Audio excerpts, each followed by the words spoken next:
So here I am in the Microsoft offices today.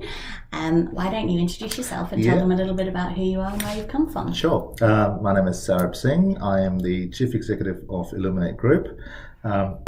So we are an organizational development company. So that kind of looks at organizations' systems, their people, and their strategy. And we try and create magic out of that. We've kind of changing that landscape and saying, okay, people first, strategy second. So really looking at, certainly for leaders to actually understand the people a bit better, use the behavioral sciences in understanding emotional intelligence, and then aligning that effort of people into actually achieving things for the organization that are well beyond a single person's purview of what can be achieved. So really flipping it to say, no, let's actually focus on people. Sorry. No, I was going to say, I just wrote a blog post this weekend on LinkedIn, and one of the things that I led with actually was that one of the reasons that people fail and organizations fail is in implementing big changes or in assimilating big changes. It's, they don't bring other people on the journey with them. They don't make sure that people are engaged. They don't make sure people are understanding, and they don't make sure people are really in it with them. That's right. I guess people assume it's all about the process and it's not about the people, just like you were saying. No, and it's only one part of it, and that process as well needs to kind of talk to people as well as the strategy. So you can't have great processes and great people, but if your strategy is wrong, then the business is not going to do as well as you think, or certainly reach the stakeholders as much as you think it is. So we do need to combine making sure that you've actually got a product that people want, then you've got the systems and processes that actually deliver it efficiently, and certainly people are actually engaged in doing that. So I can't say what comes first or second or third. It is about not even that. It's actually about creating magic in the interrelationships of the three. But for me, it always starts in understanding people a bit better, and actually just allowing them that place to flourish. And it's incredible what people achieve just in that. So that's, yeah. So last weekend you did the Young Leaders Symposium for the ACS, and every single one of those kids told me that your presentation was the best thing they saw the whole weekend and had the most key takeaways. A lot of them were talking to me about something called framing. Yes. So framing is how I describe it as the cognitive brick of why people behave the way they behave. So a frame for us is made up of three things, which is think, feel, and behave. So I kind of explained to them how biologically we are designed to think and feel exactly that. So happy thoughts will release happy chemicals to make us feel happy, and angry thoughts will do the same. Is make us feel angry. So, and it's biologically not possible for us to think happy thoughts and release angry chemicals. So once we understand that, the feeling then drive a certain behavior. So I gave them kind of an experiential learning into that to say how that works. So we are, I guess, a collection of our own frames. So our frames determine our personality, and they determine our view of the world, I guess, a bit like mental models, but it's more driven at a cellular level to say, okay, think, feel is a chemical process. So the quality of our frames determine what results are going to be. So, and the differentiator here is frames are neutral. They're not good or bad. They're not right or wrong. They're not positive or negative. What we need to do is use the frames in line with our goals, and actually use that as a lens to view our goals. Once you actually are clear on your goals, then you can actually just check your frames.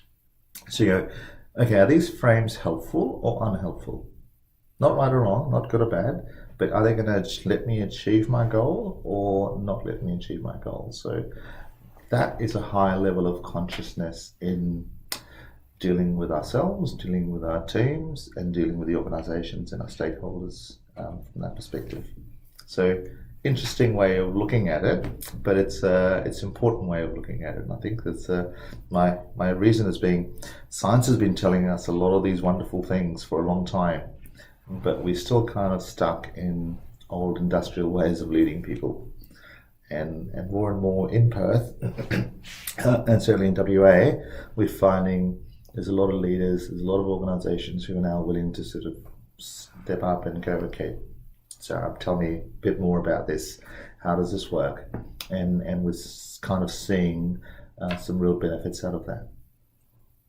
Yeah, I was just thinking while you were talking, what we were talking about before, where I said that a lot of people believe that there are no jobs in tech and therefore it's not a good career to send their kids into, and the kids are choosing to take different degrees and things because that's what they believe, but the statistics don't actually back that up. While jobs are declining, they are not declining in tech, they are increasing, and the jobs of the future will be perhaps even in roles that don't even exist today. And how that messaging and that belief that there's nothing there and it's pointless is stopping people going there. Is that kind of what you mean? Yeah, absolutely. So it's part of that is that. So people we frame everything. Right, you've framed me already. I've framed you. People listening to this, it just happens biologically in an instant. So the people actually watching this, the young ACS group that we were talking about earlier, all of them, we frame every person and every situation and every experience, and we kind of store that as a memory bank, only to use it again. So when people have kind of framed the tech industry, They've not just done that through their experience, but frames can be given to us by media, by leaders, by people that we think are credible. So it takes someone to undo that and say, no, let's reframe this. This is not the fact. This is a perception or a frame, and we can reframe that. And I think that's what your TED Talk did for me last time, to say, okay, here's a bit of reframing going on right there. Yeah. I was listening to a thing as well on the radio this morning on imposter syndrome. What do you think about that? You'll have to give me a little bit more information on that. You have not heard that one. Oh, you will love this one. So, imposter syndrome is something that I hear about a lot in industry and specifically in tech, but I don't think it's stuck in there. It's where you are doing a role or are promoted to a role or are perhaps standing on a stage and framed as an expert or as the team lead or whatever, but inside you think, oh my goodness, I'm not good enough for this, and they're going to figure it out soon. They haven't figured it out yet. But soon they will. And everyone's going to laugh at me when they realise. Yeah, isn't that funny? Look, and I think it's the human behaviour we need to understand a little bit. There is no such thing as an expert, and you're not born as an expert. It's really directly related to the time you spend in a subject and the amount of focus you actually put in. So it's not saying, I've spent 20 years in tech. You may only have an experience of 2 weeks repeated over 20 years. So that doesn't count. But it's actually consciously engaging with what you're doing and spending time with it. That kind of makes you an expert. So people who are worried too much about it, I think they generally do know a bit more than people around them. So then that's why they don't have to compare themselves with the best in the world or people which actually that's their job. Even certainly in leadership, that's kind of very true, where people go, well, I'm the designated leader, so I'm blessed with all the leadership qualities. Again, leadership is a learned thing. And it's not unless or until you actually spend time in leading and that experience and engaging with that is until you do that, you don't become a leader. And the people that you lead are the ones that teach you how to lead. Absolutely, absolutely. So, as I say, you deserve the leader you have. So it comes back to people as what is. There's a notion of leadership, and then there's another notion of followership. Followership is even harder, and it's that determines the quality of leaders. So it really is what followers require as a leader to be, and that's what the leader becomes. Have you seen that first follower video? Yes, see, that's a great example of that. So that's where courage. I think to me that's still a first follower, but that's kind of showing leadership in actually following. Yeah. So to me, that's still a very important lesson in leadership. Going, okay, here's someone who's made up their mind, thinking that is a good idea, and they're going to back themselves up and back the lone nutter. I think in the video it's called. So backing that lone nutter into something just because they think they've made an independent decision to say that is a good thing.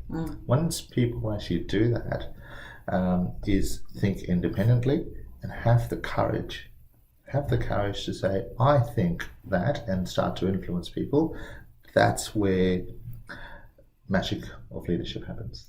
Yeah, very cool. There you go. Now, one piece of advice for the kids of today, what would you say?